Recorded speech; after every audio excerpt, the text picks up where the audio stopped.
Hey everyone, before we dive deep into today's juicy topics, I've got a burning question for you.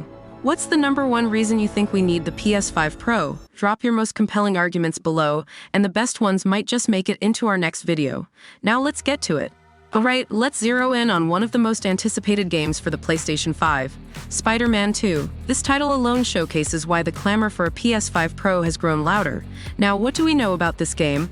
Leaks have surfaced detailing its performance modes, initially spotted on the PlayStation's FAQ section, only to vanish shortly after. While the credibility of these details is debated, with some thinking it could be remnants from Spider-Man Remastered, one thing remains clear. The expectations are sky-high. Scheduled to swing into our consoles exclusively on October 20th, Spider-Man 2 has stirred up a web of speculation regarding its performance. Gamers are on the edge of their seats, hoping for clarity on modes ranging from 4K 30 FPS, 60 FPS, Performance RT mode, and the ambitious 40 FPS 120 Hz mode. With official intel from Insomniac Games still on the horizon, we're left piecing together this jigsaw of possibilities. Now this brings us to the heart of the matter, the PS5 Pro. Given the complexity and demands of next-gen titles like Spider-Man 2, it's evident that gamers don't just want a piece of the action. We want the full cinematic spectacle, no compromises. We don't want to toggle between ray tracing at 30 FPS or a standalone 4K performance. We crave a seamless fusion of both.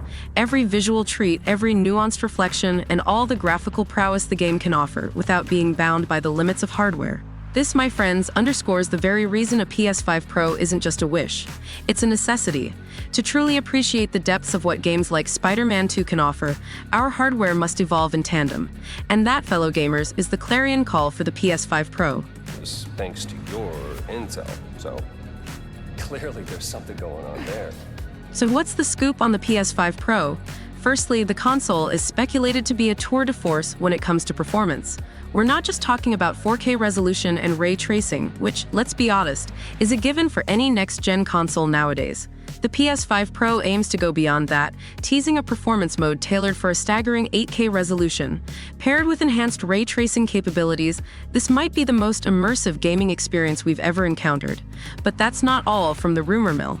The console is currently in the demo phase, with developer kits anticipated to roll out during the upcoming holiday season. This means game developers might soon have their hands on this beast, testing its capabilities and prepping for a next-gen gaming explosion. One particular YouTuber has also chimed in on the PS5 Pro's potential specifications. While the presence of Zen 2 cores is expected, there's a stirring possibility of the console housing Zen 4, taking the CPU and GPU clock speeds to an entirely new realm. And in an era where game sizes are burgeoning, faster and more substantial SSDs are a rumored feature, ensuring quicker load times and more expansive in-game worlds. In a nutshell, the PS5 Pro is shaping up to be not just a successor, but a revolution. With authorities like Tom Henderson weighing in on its potential, the anticipation is palpable. All these advancements, particularly in ray tracing, might just redefine how we perceive in-game graphics. And if all these speculations hold water, we're on the cusp of gaming evolution. Alright, having said all that, let the comments section war begin. Coming up next, I want to talk about the re-release of Red Dead Redemption for the PS4. Before anything else, a little confession. I've never played Red Dead Redemption. Shocking, I know. But I did dive deep into its predecessor and can wholeheartedly say it's among my top narrative-driven experiences. So it should come as no surprise that I've been eagerly awaiting an opportunity to saddle up for the sequel. But let's talk about the latest news, which to some is as surprising as my aforementioned confession. Rockstar has taken the curtains off a re-release of Red Dead Redemption set to hit the PS4's digital shelves on August 17th. The catch? The $49.99 digital edition won't sport any significant graphical enhancements over the 13-year-old classic. What you're essentially getting is the campaign, the captivating Undead Nightmare expansion, and the bountiful extras from the original Game of the Year edition. Fans keen on hard copies can mark October 13th on their calendars. While it might be easy to critique Rockstar for not polishing this gem for the modern age, there's a silver lining.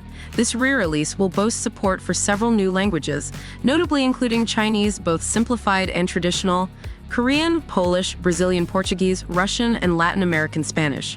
So, for the linguists out there, there's a bright side. Plus, if you're already on the PS5 train, you can breathe easy. The PS4 version will be backward compatible.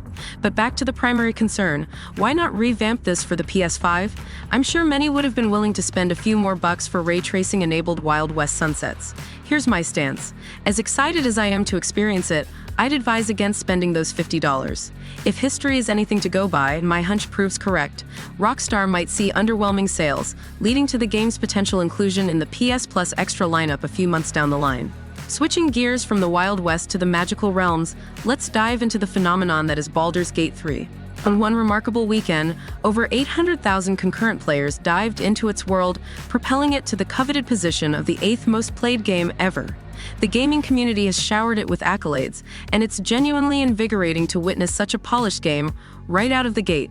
However, major game developers are signaling caution, saying it's a colossal leap to set such ambitious expectations and warning against using Baldur's Gate 3 as the new gold standard for RPGs.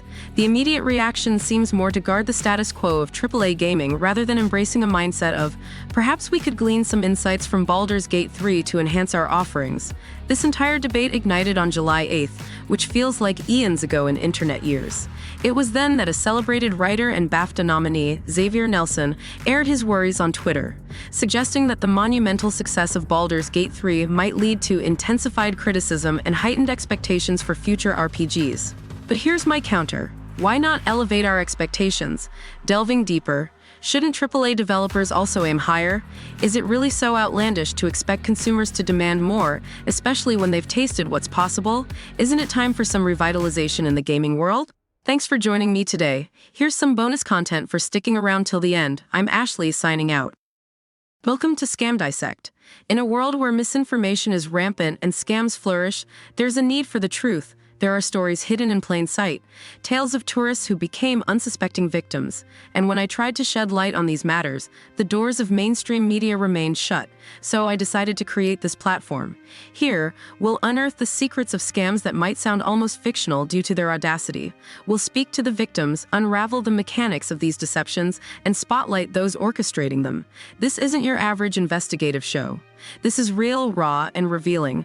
These scams have penetrated deep, affecting lives, stealing identities, and manipulating systems on an unimaginable scale. And as we journey together, be prepared. Some truths will be hard to digest, but it's time they came out of the shadows. So if you're ready to face the hard-hitting realities and delve into a world of deceit, hit that subscribe button. Our quest for truth begins now. Starting on familiar ground, each episode will plunge deeper, revealing intricate webs of deception, some so intricate they border on the unbelievable.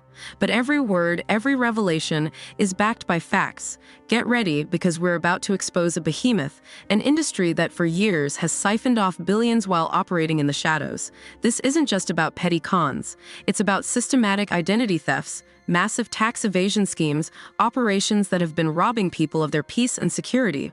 Rest assured, this isn't about baseless claims. Every accusation comes with indisputable evidence, evidence so compelling it could very well see perpetrators facing legal consequences. I won't unveil everything here, but brace yourself. The upcoming truths are hard-hitting and not for the faint-hearted. If you're ready to confront the disturbing realities, subscribe now. The journey to unmask the truth starts with our next episode. Stay tuned.